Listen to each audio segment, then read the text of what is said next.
Hello, आप लोग कैसे हैं? आप सभी का फिर से स्वागत है।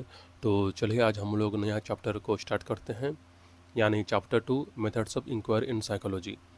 तो देखिए, ये जो चैप्टर को समझने के लिए हम लोग थोड़ा सा इसका ओवरव्यू कर लेते हैं, थोड़ा समझ लेते हैं कि यह जो चैप्टर है, टॉपिक का जो नाम है वो कहना क्या चाह रहा है। देखिए, chapter 2 methods of inquiry in psychology, यानी कि साइकोलॉजी में हम लोग इंक्वायरी कैसे करते हैं।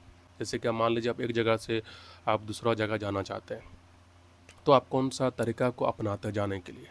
या तो आप साइकिल से जा सकते हैं, या तो पैदल से जा सकते हैं, या तो आप बस से जा सकते हैं, गाड़ी से जा सकते हैं।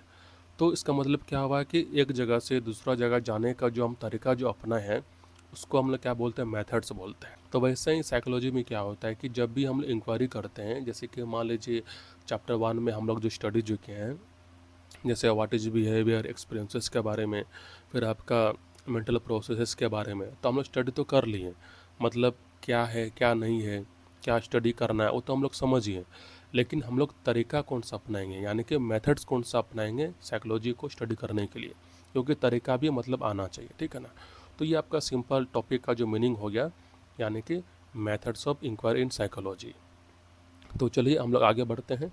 In the first chapter you learn that psychology is the study of our experiences, behaviour and mental processes, thinking and feelings. मतलब क्या होता है कि पहला चैप्टर में हम लोग क्या कोशिश किया समझने का, यानी कि study of experiences, behaviour and mental processes.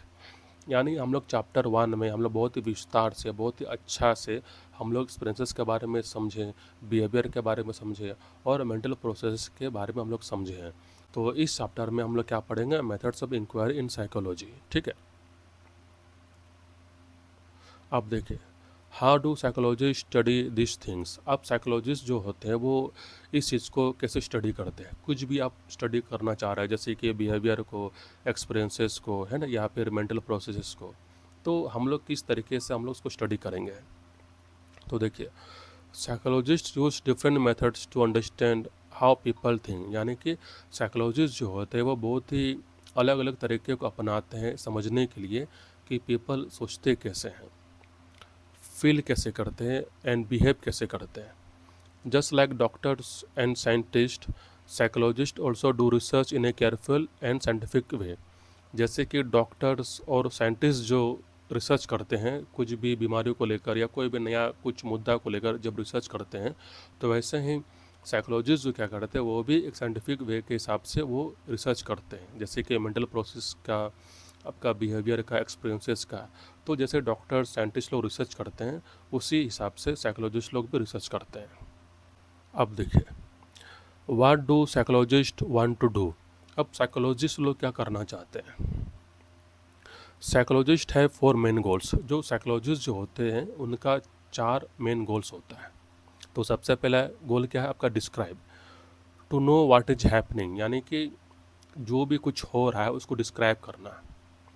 जैसे कि एग्जांपल में, a student is feeling nervous before N exam. जैसे कि एक विद्यार्थी है, एक बच्चा है जो एग्ज़ाम के पहले वो थोड़ा नर्वस फील कर रहा है, यानी कि वो थोड़ा डर रहा है। और दूसरा क्या है कि predict, to guess what may happen in the future.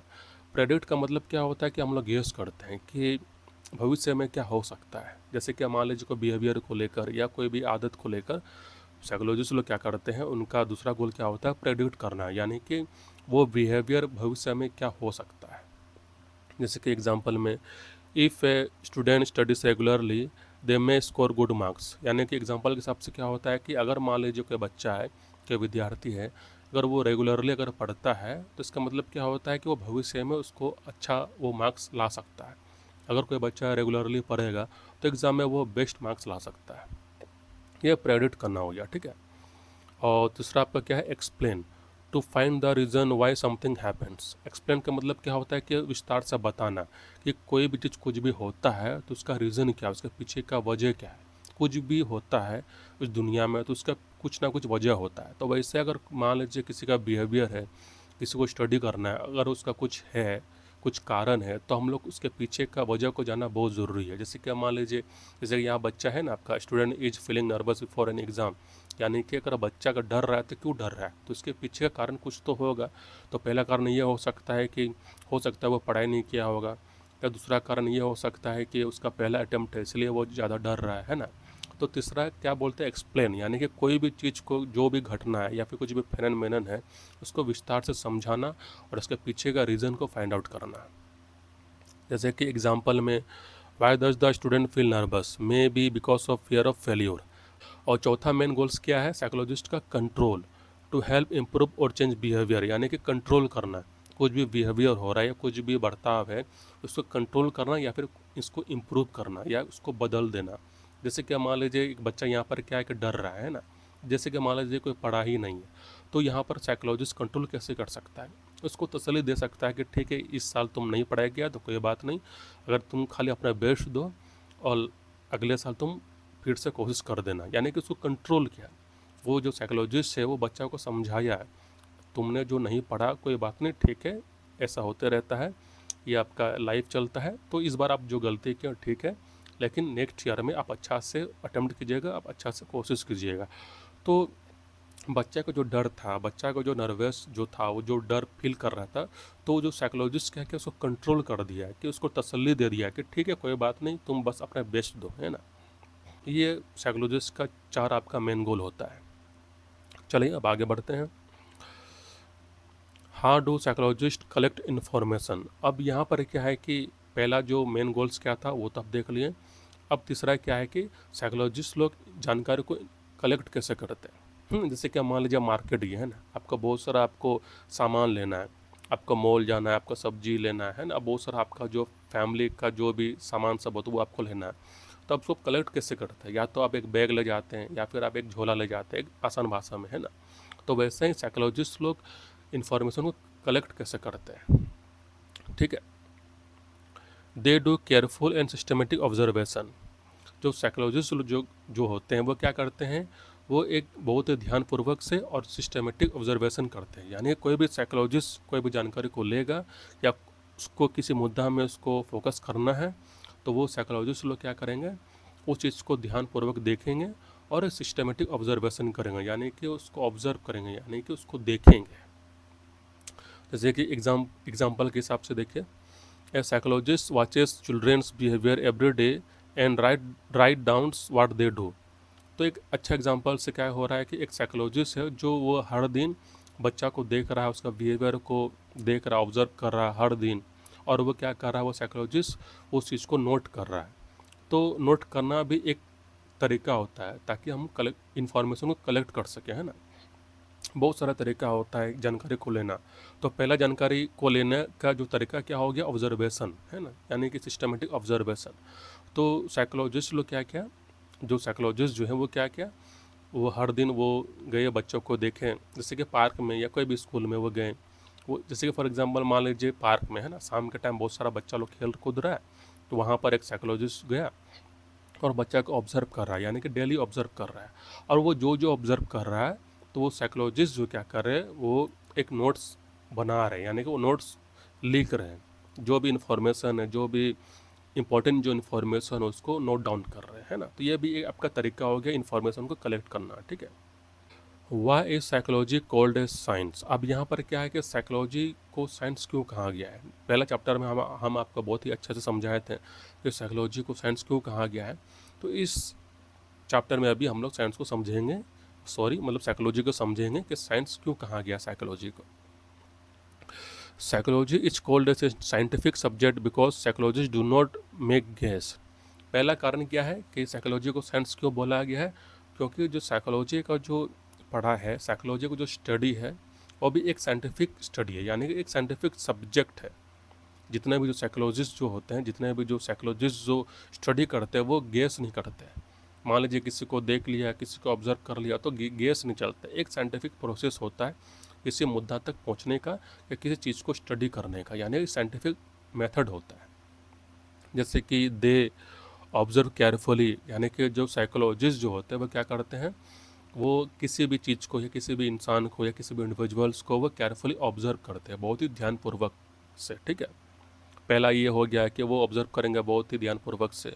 और दूसरा क्या, कलेक्ट फैक्ट्स, और जो जेन्युइन फैक्ट्स जो है, जो तथ्य है फैक्ट्स का मतलब जो एग्जिस्ट करता है ना, जो रियलिटी है, तो उस चीज़ को कलेक्ट करना। फिर दूसरा क्या, डू रिसर्च, फिर फैक्ट्स को जो मिला उस पर रिसर्च करना। और आपका फोर्थ क्या है, एंड देन रिच कंक्लूजन, यानी कि फिर लास्ट में क्या होता है कि वो कंक्लूजन में पहुंचते हैं। पहला साइकोलॉजिस्ट का सिस्टमेटिक प्रोसेस क्या है, पहले वो ऑब्जर्व करेंगे बहुत ही केयरफुली के साथ, और दूसरा क्या करेंगे, वो कलेक्ट करेंगे फैक्ट्स को, जो साइकोलॉजिस्ट जो ऑब्जर्व किया उसको कलेक्ट करेंगे फैक्ट्स को। और दूसरा क्या करेंगे, वो रिसर्च करेंगे कि हम जो फैक्ट्स को जो कलेक्ट किए हैं उसको रिसर्च करेंगे, बहुत ध्यानपूर्वक से उसको एनालिसिस करेंगे। और चौथा क्या है कि वह किसी कंक्लूजन में आएंगे, यानी कि साइकोलॉजिस्ट किसी कंक्लूजन में आएंगे। This scientific way is called methodology. तो ये जो तरीका है, इस तरीका को हम लोग क्या बोलते हैं, मेथोडोलॉजी। पहले ऑब्जर्व करना, दूसरा कलेक्ट करना फैक्ट्स को या इन्फॉर्मेशन को, फिर दूसरा आपको रिसर्च करना, फिर चौथा क्या है कि उस चीज़ को कंक्लूजन में लाना है ना। ये आपका हो गया एक साइंटिफिक प्रोसेस, और इसी प्रोसेस को हम लोग क्या बोलते हैं, मेथोडोलॉजी। ठीक है। Do psychologist use only one methods, यानी कि जो साइकोलॉजिस्ट जो होते हैं वो क्या एक ही तरीका को अपनाते हैं किसी चीज़ को जानने के लिए, समझने के लिए, या जो जानकारी को इकट्ठा जो करना होता है वो सिर्फ एक ही मेथड्स होता है? तो इसका जवाब सिंपल सा नो, यानी कि सिर्फ एक ही मेथड्स नहीं होता है कोई भी इन्फॉर्मेशन को जानने का या उसको कलेक्ट करने का। There are many questions about human behaviour, यानी कि बहुत सारा सवाल है ह्यूमन बिहेवियर को लेकर। So one method can not answer every question, यानी कि तब इसके कंक्लूजन में क्या आता है कि इतना सारा जो क्वेश्चन है ह्यूमन बिहेवियर को लेकर, तो सिर्फ एक ही तरीका नहीं हो सकता है कि वो जो सारा जो क्वेश्चन है उसको सॉर्ट आउट करने का। तो आपका सिंपल सा जवाब क्या है, आपका नो।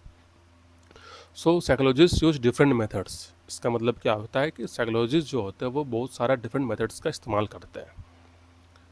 तो सम इम्पॉर्टेंट मेथड्स आर, तो पहला क्या है आपका, observation method, watching peoples behaviour carefully, यानी कि पहला जो आपका क्या है, ऑब्जर्वेशन मेथड, किसी इंसान को देखना, ऑब्जर्व करना बहुत ही ध्यानपूर्वक से, केयरफुली।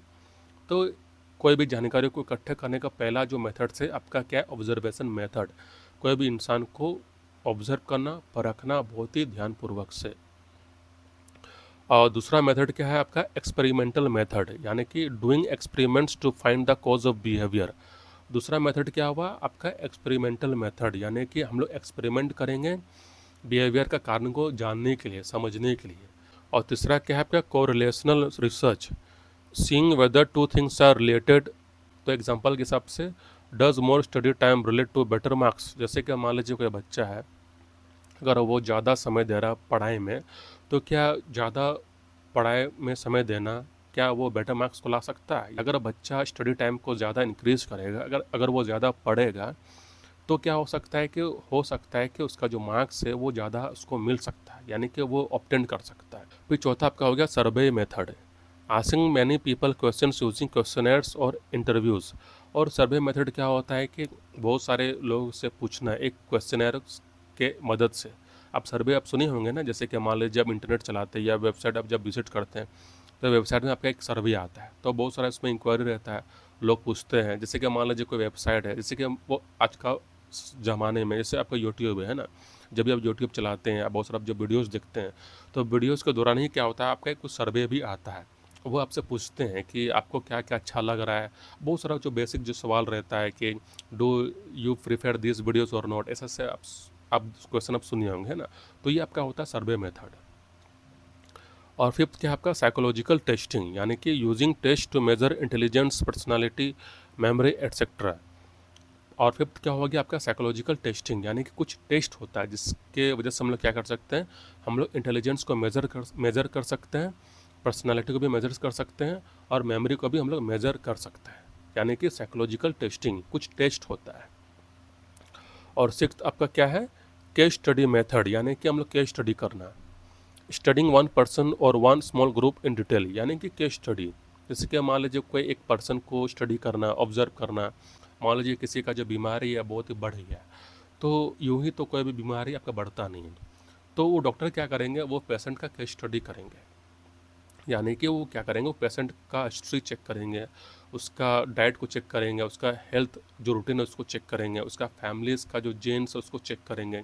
कभी कभी क्या होता है कि जो बीमारी जो होता है वो फैमिली बैकग्राउंड से भी आता है, या फिर कभी कभी क्या होता है कि आपका जन्म से ही कुछ बीमारी आपका था लेकिन उसको पता नहीं था फैमिली मेम्बर को, लेकिन अब पता चल रहा है। तो कुछ कुछ बीमारी क्या होता है वो जन्म से भी आता है, और कुछ बीमारी आपका क्या होता है कि कुछ साल बाद या फिर ऐसा कुछ हो जाता है जिसकी वजह से आता है। जैसे कि फॉर एग्जांपल डाइट का वजह से या कुछ हैबिट्स की वजह से, जैसे कि मान लीजिए आपका अल्कोहल हो गया, सिगरेट हो गया, या कुछ गलत आदत की वजह से भी क्या हो सकता है कि बीमारी भी आ सकता है। तो उस चीज़ को हम लोग केस स्टडी करते हैं, यानी कि जो पेशेंट है उसका पूरा जन्म से लेकर अभी तक का जो इसका केस हिस्ट्री है, उसका जो रूटीन है, उसका जो हेल्थ इश्यूज़ है, उसका जो फैमिली बैकग्राउंड है, उसका जो ब्लड है, पूरा हम लोग ए टू जेड क्या करते हैं, हम लोग उसको केस स्टडी करते हैं, हम लोग उसको टेस्टिंग करते हैं, अब बहुत सारा हम उसको डायग्नोसिस करते हैं। तो इस चीज़ को हम लोग क्या बोलते हैं, केस स्टडी, यानी कि हम लोग सब कुछ करते हैं, ओवर टू ऑल, है ना, कि जितना भी मेरे पास डेटा जो आए, कितना आ सकता है उसके रिलेटेड, ठीक है ना। तो चलिए आज का जो इंट्रोडक्शन है, जो ओवरव्यू है, उसको हम यहीं तक रखते हैं। आई होप आप लोग समझ गए होंगे। तो बहुत ही सिंपल चीज़ था, और इसको क्या करेंगे हम लोग डिटेलिंग में, हम लोग नेक्स्ट क्लास में हम लोग उसको स्टडी करेंगे। आज का जो क्लास जो था वो आपका इंट्रोडक्शन था, आपका ओवरव्यू था, कि हम लोग नेक्स्ट क्लास में या फिर हम लोग नेक्स्ट लेसन में हम लोग क्या पढ़ने वाले हैं। तो इस क्लास में क्या है कि आपको एक छोटा सा ओवरव्यू दिए, एक इंट्रोडक्शन दिया कि methods of inquiry in psychology, यानी कि हम लोग साइकोलॉजी में हम लोग इंक्वायरी कैसे करते हैं, हम लोग कितना मेथड्स का यूज़ करते हैं, यानी कि हम लोग इस्तेमाल करते हैं। तो ठीक है, तो आज का जो क्लास हम लोग यहीं तक रखते हैं, और अगर आपके पास कोई भी समस्या रहेगा, कोई भी डाउट रहेगा, तो आप हमसे पूछिए, उसका जो जवाब है हम बहुत ही आसान भाषा में देंगे। और चलिए, तो हम लोग फिर मिलते हैं आपका नेक्स्ट क्लास में, ठीक है।